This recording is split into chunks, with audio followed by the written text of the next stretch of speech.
All right, everybody, welcome back to the layout. So this is going to be another layout update, and it's been a good month before I actually produced a update for this part of the layout. I've been really busy removing the H&H, but now that that project is done, now I can focus on a whole bunch of other stuff like this layout. So I added some different features to this industrial section of the layout, so I just want to go over some of the things that I did. And a friend of mine was taking his layout down, and he had some buildings for sale, so I picked up a couple of his buildings. And one in particular is this one right here, which is a Walthers building. And what he did with this was originally a background building. So when you look at it, there's not much to it. However, for this section here of the layout, it's going to fit perfect. All right. So the picture that I'm working off of is this one right here. And this is the manufacturers in New Haven, Connecticut. And this building here is what I'm trying to replicate. So as you can tell with that building, you got some windows that are opened and stuff like that. So I'm not going to do it exact, but as long as it's close. And if you can see the picture there versus the building that I put, it's pretty close. So originally I had this one here, and it was very, very similar to it, but I think this this background building is going to work just as good. And what I'm going to end up doing is putting a smaller structure, maybe something half this size, in this section here, and then obviously it goes down to a one-story building here. So I want to have it, gradually step down into this scene here. So I think this is going to work pretty good. So the next thing is this little structure here, which is really cool. I don't know if I'm going to keep it there or move it to the other side, but I think I like it where it is. So it's a little building, there's a plastic structure with a wooden bump out, and I think it's going to go well there. I'm just going to have to adjust this building right here. So let's head over to the workbench, and we got some more to go over. So we'll be right back. All right, so we're back on my workbench, and I'm going to respond to a question that came through my chat not too long ago. And someone asked me, Jim Miller actually asked me, do you have a track plan that you can post, and how do I plan to fit this into my current situation or my current layout? So I'm going to answer that question, but I figured I'd answer it for everybody so everyone can know what's going on with this. Now, the clipboard that you see in front of you is one of the original clipboards that was used on the H&H when we did op sessions, and the switch lists were that small, so they fit on a smaller clipboard. But what was nice about this is that it had like a map of the layout, so when we switched out, we knew exactly where we were going. But this is just to highlight what the layout once was. Now, this layout was 16 by 24. All right, it had a helix, I had hidden staging. The hidden staging was right under this mountain area here. And this hidden staging was called Waterbury Yard. It had about 4 or 5 tracks underneath here that you can access through the helix and then through another section. So what I had to do is obviously disassemble, and you saw the videos of me disassembling this whole layout. But to fit it in the space, I had to do modifications. So on this back wall here, where the layout once was, on the other side of this is where my manufacturers is going to be. So I only had so much space to go work with here. So I had to take this 16 and make it 12. All right. And then what I'm going to also have to do is shorten this peninsula by 3 feet, which is not going to be a big deal because I can still fit what I need to fit in here. So this section here, the Hartford section where the roundhouse was and also where the helix is. These two sections are 6 feet each in circumference. So I'm going from 16 to 12, and I got two peninsulas here that are 6 feet. So now I have a pinch point. So what I have to do is offset this whole layout. So what I'm going to do is offset this side of the layout, and then I'm going to show you what we did in CAD. So give me 1 second, and I'll show you the drawing. Now keep in mind, we're also designing this around lolly columns too. All right. So as you can see, there's a lolly column here, another one here, and then another one here. So I'm going to avoid these two, but unfortunately I'm not going to avoid this one, which is not a big deal. So I made this back section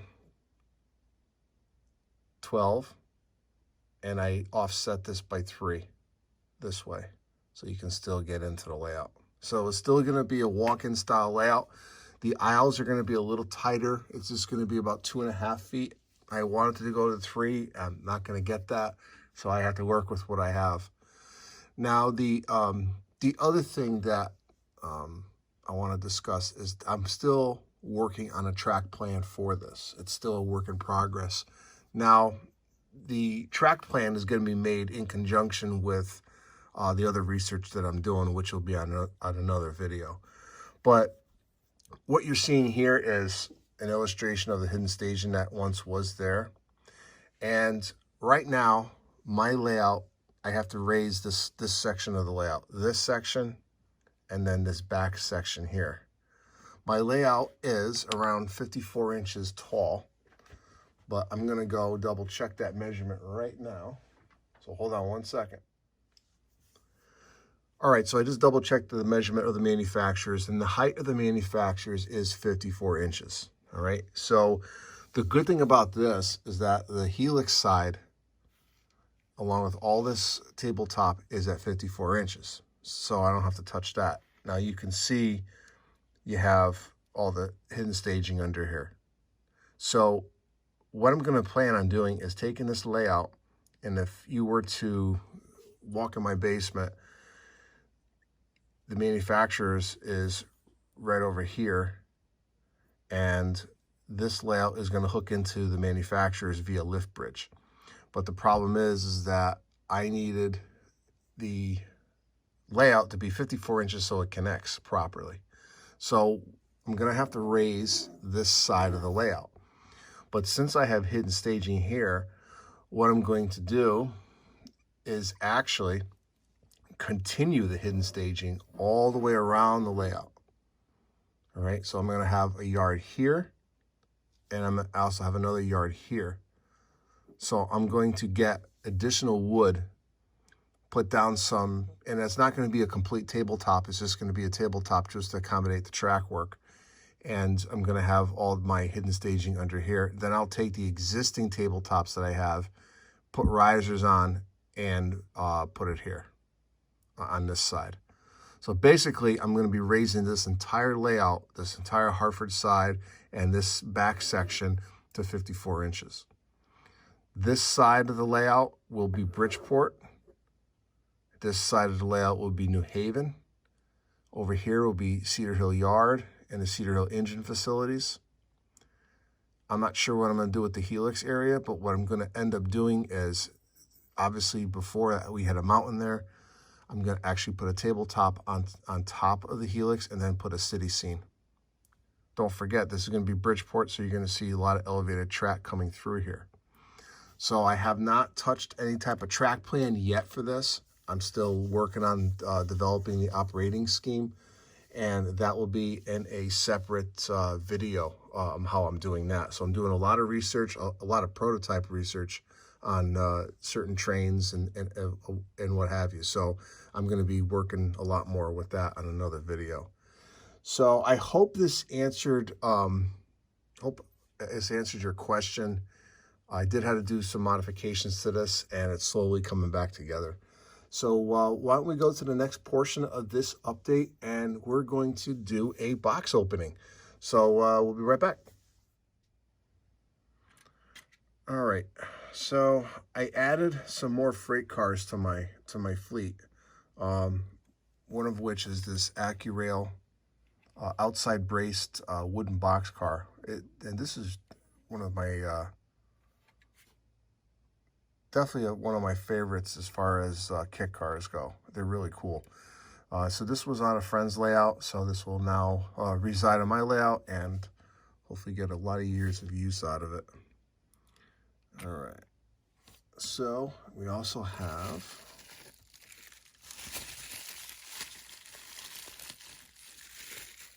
this one here, which I also believe is an AccuRail. Norfolk and Western. These cars are in awesome shape.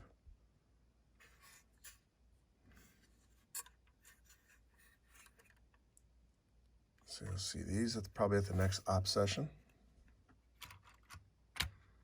And then finally, I believe this is an Athearn.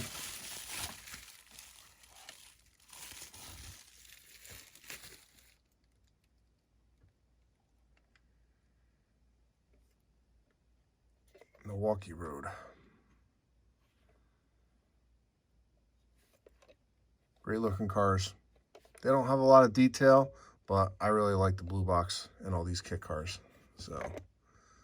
So you'll probably see these at the next op session. So we'll be right back. And what I wanted to talk about is the recent poll that I did regarding my live streams. So let's talk about that in a second, and then we'll wrap this up. Be right back.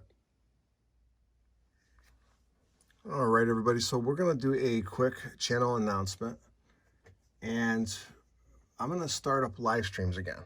So based on that, I put a poll out about 5 days ago, and I was asking everybody, what would you like to see in live streams? So I gave a few different choices.